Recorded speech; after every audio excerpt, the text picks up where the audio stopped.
À propos des vœux.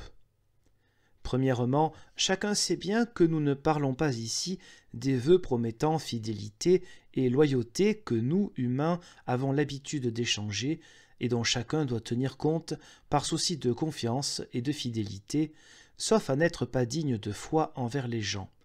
À quoi s'ajoute le fait que ces vœux enfreignent le commandement de Dieu « Tu dois faire à ton prochain comme tu veux qu'il te soit fait ». Référence à Tobie 4,16, Matthieu 7,12, Luc 6,31 et le commandement « Tu ne dois pas mentir ».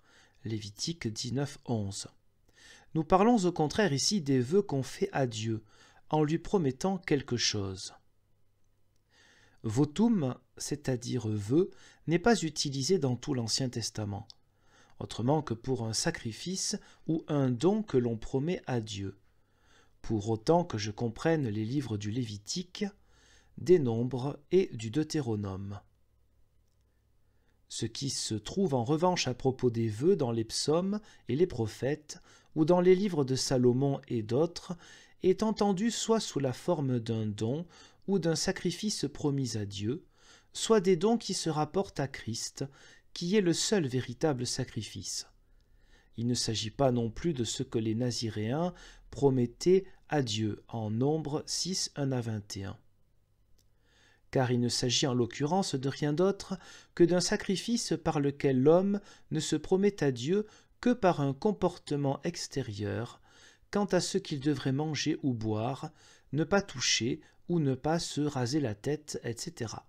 C'est pourquoi le vœu des Naziréens relève ici aussi des vœux concernant les sacrifices, les dons, les apparences et les cérémonies. À propos des vœux dans leur ensemble, je dis qu'ils ont été abolis par Christ. Car de même que les sacrifices ont été abolis parce qu'ils n'avaient pas de signification quant à Christ, de même leur signification a été abolie après que le Christ ainsi signifié soit venu. Lui qui est la seule victime réconciliatrice pour l'éternité. Les vota, c'est-à-dire les vœux, ont donc aussi été abolis, car ils ne sont rien d'autre que des sacrifices et des simagrées que Dieu n'a pas institués pour qu'ils doivent durer, mais comme punition et pour qu'Israël ne s'attache pas aux idoles. Référence à Ézéchiel 20, 18-26 et Ésaïe 1, 10-20, comme c'est déjà indiqué plus haut. C'est pourquoi tout ce qui est écrit dans l'Ancien Testament à propos de tels vœux n'a pas l'autorité de maintenir les vœux que nous faisons pour promettre à Dieu notre morale et notre corps. Car ces vœux ne portent que sur des offrandes. Christ les a abolis et s'est fait le gage de notre béatitude pour le chancre de tous les humains. Comme donc les offrandes sacrificielles de l'Ancien Testament ne nous concernent pas, nous devons voir sur quoi sont fondés les vœux et promesses concernant notre morale. Je trouve que les 3 vœux d'obéissance, de chasteté et de pauvreté ne sont fondés que sur l'hypocrisie et l'idolâtrie. En effet, il a été dit clairement plus haut de la mascarade des bures et des signes qu'elle n'est que de la merde. Premièrement, à propos de l'obéissance, les papistes disent donc à ce sujet « N'est-ce pas une bonne chose que l'homme renonce à lui-même et se soumette à la compétence de quelqu'un d'autre ?» Réponse : l'obéissance est préférable au sacrifice vivant. 1 Samuel 15, 22. Ne sentant que de la subordination à Dieu, à qui l'homme doit obéissance, et ne doit pas faire supposer autre chose par quoi l'homme glorifierait Dieu, mais sans avoir fait ce que Dieu a ordonné. Donc aussi dans notre cas, l'obéissance est certes une bonne chose, d'abord envers Dieu, ensuite envers ceux envers qui il a ordonné d'être obéissant. Mais là où l'on se soustrait à ceux envers qui Dieu a ordonné d'être obéissant par une obéissance d'invention humaine, l'obéissance humaine est une hypocrisie et une pure tromperie, et une contradiction au commandement de Dieu. Quand quelqu'un se soumet à un abbé ou à un prieur et n'obéit pas à l'autorité séculière, abandonne père et mère et ne leur obéit pas non plus, c'est donc une hypocrisie à laquelle les représentants des rotes ont soumis les simples gens pour qu'ils leur obéissent, comme s'il valait mieux leur obéir qu'obéir à la parole de Dieu. Par conséquent, dans la mesure où l'homme la juge plus importante que l'obéissance à Dieu, une telle obéissance est de l'idolâtrie. Car c'est toujours s'être détourné de Dieu que respecter davantage la créature et sa parole que la parole de Dieu. Il faut en dire autant de la promesse de pauvreté. Qu'elle soit une hypocrisie a été signalée plus haut, car personne ne court plus effrontément après les richesses que toutes les bures et les tonsures. Par conséquent, leur pauvreté est une idolâtrie, premièrement parce qu'ils considèrent que le fait d'enrichir les couvents est un service divin, car la richesse est leur Dieu. Deuxièmement, le fait de promettre à Dieu de rester pauvres n'est pas à leur portée, car sans Dieu, nous ne sommes capables de rien. Toutes nos bonnes œuvres ne sont pas des œuvres bonnes si elles sont nôtres, mais elles sont bonnes si elles proviennent de Dieu. Comment l'homme peut-il promettre à Dieu ce qu'il n'a pas, à moins que Dieu le lui accorde par la suite? Nous avons parlé de la même manière de la chasteté. Si Dieu seul accorde la chasteté, comment quelqu'un peut-il promettre à Dieu de rester chaste si Dieu seul peut le lui accorder? Chacun peut donc remarquer que promettre à Dieu ce qu'il ordonne et que lui seul donne la capacité de tenir, ce n'est rien d'autre que de la stupide idolâtrie. Car ce que Dieu ordonne, nous devons le tenir parce qu'il l'a commandé. Mais si nous pensons que nous le tiendrons plus rigoureusement si nous le jurons ou le promettons, nous comptons davantage sur nous-mêmes que sur le commandement de Dieu, davantage sur notre parole que sur la parole de Dieu, davantage sur nos forces que sur la force omnipotente de Dieu. Tout cela n'est alors rien d'autre que de la pure idolâtrie. Dieu a ordonné de donner la richesse aux indigents. Référence à Luc 3, 11. Ici, tu n'as pas besoin de promettre à Dieu que tu voudrais être pauvre.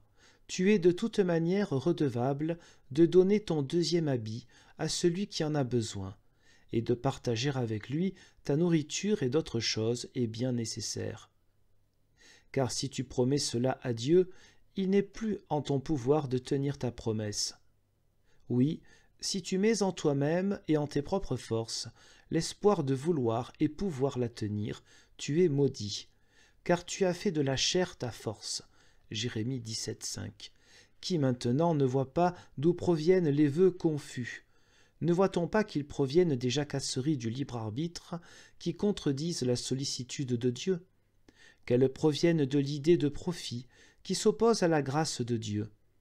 Qu'elles proviennent de l'homme qui est un mauvais arbre et que rien de bon ne peut venir de lui, car un mauvais arbre ne peut donner de bons fruits? Qu'elles proviennent de la méconnaissance du salut? Car si l'on mettait toute sa confiance dans le Seigneur Christ Jésus, on saurait bien que l'espoir mis dans les bures et les vœux est de l'incrédulité. On saurait aussi qu'il n'y a pas d'autre chemin vers le salut que Christ. Ainsi, ne chercherait-on pas d'autre issue pour y parvenir? On saurait aussi que tous ceux qui fuient Christ sont des brigands. Ainsi, on ne ferait qu'ajouter à la croix de Christ. Sinon, le fait de promettre n'est rien d'autre que de la témérité, un mépris et un rapetissement de Dieu, un agrandissement de l'homme. Et ceux qui font des vœux ressemblent au fils qui promit à son père d'aller au jardin et de travailler, et ne le fit pas. Matthieu 21, 30. Ils font donc des vœux impotents, qu'ils ne veulent ni ne peuvent tenir. Ici, les papistes disent, si quelqu'un promet quelque chose à un homme, il doit le tenir, combien plus que si c'est à Dieu? Réponse, si tu promets à un homme ce qui est sain et bon pour lui, tu es obligé de tenir ta promesse. Mais pour ce qui est malsain et dommageable pour lui, tu ne tiens pas de promesse.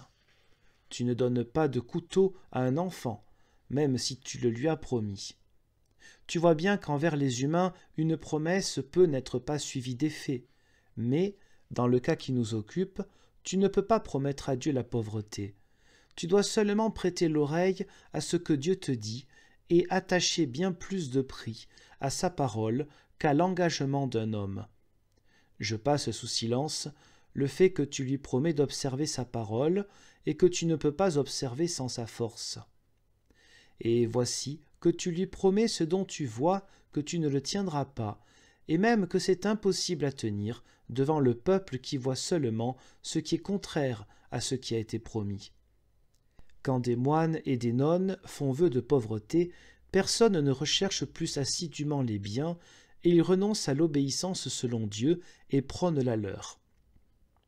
Si un moine observant devait donner une bure à un dénudé, il agirait contrairement à son ordre, mais non contrairement à l'ordre de Christ.